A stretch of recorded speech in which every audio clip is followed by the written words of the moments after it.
আমার exit pole দেখার দরকার নেই, আমি প্র্যাকটিক্যাল পোল বলে দিচ্ছি বিজেপি আসছে। এত হাই অ্যান্ডকে ইনকামবেন্সি আমি 11তেই দেখিনি, কিন্তু 11তে পরিবর্তনের অনেকের মধ্যে একজন ছিলাম, দেখিনি। দাদা, মমতা ব্যানার্জি আজও আবার বলছেন 226 সিট নিয়ে ক্ষমতায় ফিরছে। এমন 300 বলেছেন, 230 পেরিয়ে যেতে পারে। না বলেছে 300 পেলেও অবাক হব। 300 কেন বলছেন, ঘুমানো দরকার না। দাদা এত টেন্সড হয়ে যাচ্ছেন কেন? দাদা, নন্দীগ্রাম না ভবানীপুর কোনটা লড়াই করা সহজ ছিল, কি বলবেন? নন্দীগ্রাম না কোনোটাই কঠিন ছিল না।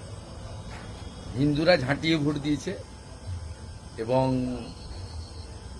হিন্দু স্বার্থ রক্ষাকারী, বেকার যুবকদের স্বার্থ রক্ষাকারী, নারী সুরক্ষা প্রদানকারী নরেন্দ্র মোদীজির আশীর্বাদ জন্য একটি রাষ্ট্রবাদী সরকার তৈরি হতে চলেছে, যে সরকার সকলে বহুজন হিতায় বহুজন সুখায় সকলকে ভালো রাখবে।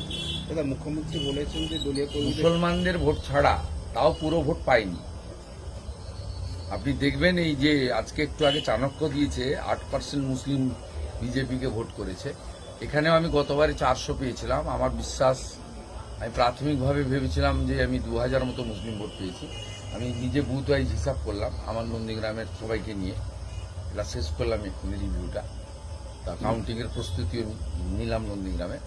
তা আমি 4000 মতো মুসলিম ভোট পেয়েছি। দাদা, মুখ্যমন্ত্রী আজকে দলীয় কর্মীদের নির্দেশ দিয়েছেন যে ইভিএম চুরি হতে পারে বা হ্যাক হতে পারে। কালকেই এজেন্টরা বসতে চায়নি, তো কাউন্টিংয়ে কে যাবে? কাউন্টিং ওদের লোকই যাবে না, কাউন্টিংয়ে লোক যাবে না, কাউন্টিংয়ে লোক যাবে না। আপনি দেখবেন সকাল থেকে কি অবস্থা হবে। কালকে তো আমি ভবানীপুরে দেখেছি ওদের এজেন্ট বসতে চাইনি, বাচ্চা বাচ্চা ছেলেদেরকে ডেকে 2000-3000 হাতে দিয়ে বসিয়েছে।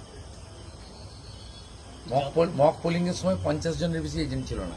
আর ওর কাছ থেকে লিস্টে নিয়ে নেবেন। ভবানীপুরে 159 ভবানীপুর অ্যাসেম্বলি মক পোলিং এর সময় টিএমসি 50 জন এজেন্ট ছিল। দাদা, যাদবপুরের প্রার্থী সর্বোদয় মুখার্জির এজেন্টের বাড়িতে হামলা করেছে, টুকটাক করছে, অভ্যাসটা তো অনেক দিনের, 15 বছরের অভ্যাস, তাড়াতাড়ি যাবে না। এমনকি আরএসএস এর বেহালায় আরএসএস কর্মীদের উপর অত্যন্ত জঘন্য কাজ করেছে, অত্যন্ত জঘন্য কাজ করেছে। উনি আক্রান্ত হয়েছেন, আবার ওনাকেও কোর্টে ফরওয়ার্ড করেছে কেস দিয়ে, মিথ্যা মামলা দিয়ে। ঘোর নিন্দা করি। অভিজিৎ চৌধুরী বলছেন যে মুখ্যমন্ত্রী হারতে পারেন, এরকম একটা অ্যাসেম্পশন করছেন।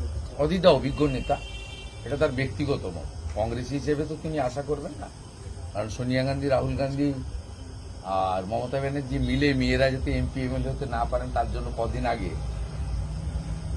হায়দ্রাবাদের আসাউদ্দিন ওয়াইসি আর কেরালার মুসলিম লীগের সঙ্গে হাত মিলিয়ে ভোট দিয়েছে মহিলাদের বিরুদ্ধে। এটা ওনার পার্টি লাইন নয়, এটা অভিজ্ঞ নেতা, ব্যক্তিগতভাবে তিনি তার মতামত প্রকাশ করেছেন, শ্রদ্ধেয় নেতা বটে।